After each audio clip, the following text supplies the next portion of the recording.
Hello, everybody. It's time for me to finally address the Game Changers documentary. As some of you know, I was a vegetarian from 19 years old to 27 years old. My main reason for doing that had to do with how we treat animals. That's why I got so interested in organics, and that's what I'm going to talk a little bit more about today when the time is right. But also recognize that both of my kids live vegan lives. Now, I no longer am vegetarian, but I do know exactly how it feels to be a vegetarian. I know what all the benefits are, what all the downsides are, and certainly if you want to be a vegan, obviously both my kids are, I'm not going to stop you from doing so. However, there are several things I want you to acknowledge and recognize right now before I get into the nitty-gritty. One is the average American, meaning the average American, I'm talking about 4 out of 5 people, it's estimated, currently are type 2 diabetic.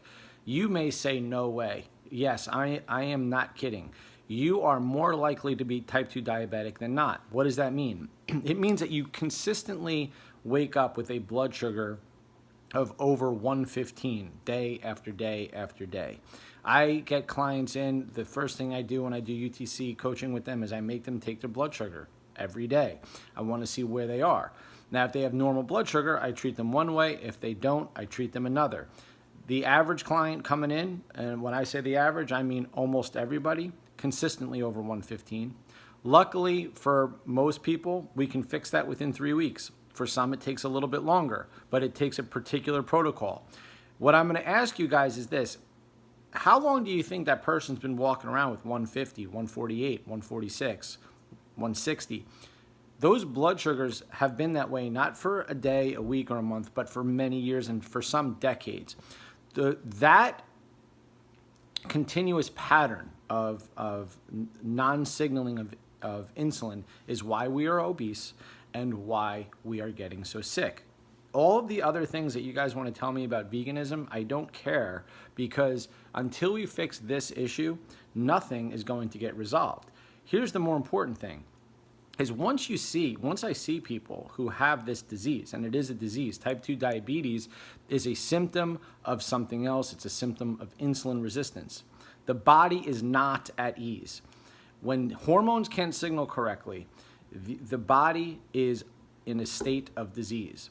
Once I explain to people in detail what's happening here, you would be shocked at how few people have any sense of urgency to do away with their sugar, their refined carbs, their alcohol, the shitty forms of dairy that they're eating.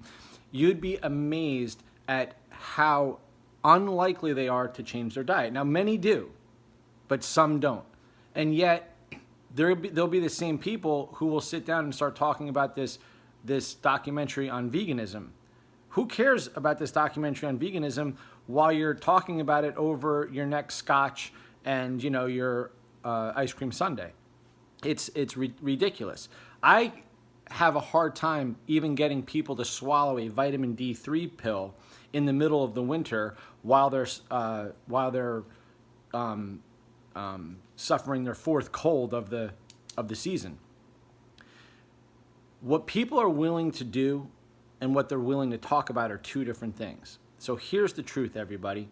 Don't you think that if we stopped eating so much sugar, refined carbs, alcohol, and shitty forms of dairy, that it would absolutely affect how we metabolize meat? Of course it would. I can prove it to you, but I don't think I do. I've already given you guys enough information to explain to you what happens to your gut when you eat too much sugar, refined carbs, alcohol, shitty forms of dairy. But here's the other thing is, what forms of meat have I been telling you to eat for 17 years? Organic. Why organic? Organic because all animals store toxins in what? Fat. Body fat. So when you eat non-organic meat, those animals are raised on hormones, antibiotics, they're fed things that they're not meant to eat. All these things get stored in the fat of the animal. Then we cook it, and that cooking process makes it even more carcinogenic, and then we eat it. This is the problem, guys. It has to be organic meat. And then what do? We add sugar to it and sauces to it and more refined carbs and potato chips and drink it down with alcohol. Then, of course, we have to have a dessert and make sure that there's some extra cheese on top. This process is what's making us sick. Again, what else is the factor here? Non-organic meat, too much sugar, too many refined carbs. All the research also shows that all we have to do is add in a lot of leafy greens every time we eat meat in order to mitigate any side effects that you want to point to when you eat too much meat. That's right, everybody. And I'm going to put a link in the newsletter to a very long discussion about meat, this meat debate. It's 3.5 hours long, involving two individuals. One of them is Chris Kresser, who also leaves many clues along the way about, many resources along the way about how and why these problems are actually occurring. So at the end of the day, everybody, the real problem here is that we're eating way too much carbs, way too much sugar, way too many alcoholic drinks, way too much dairy in shitty forms. And when you become vegan, what are you more likely to do? Eat more of what?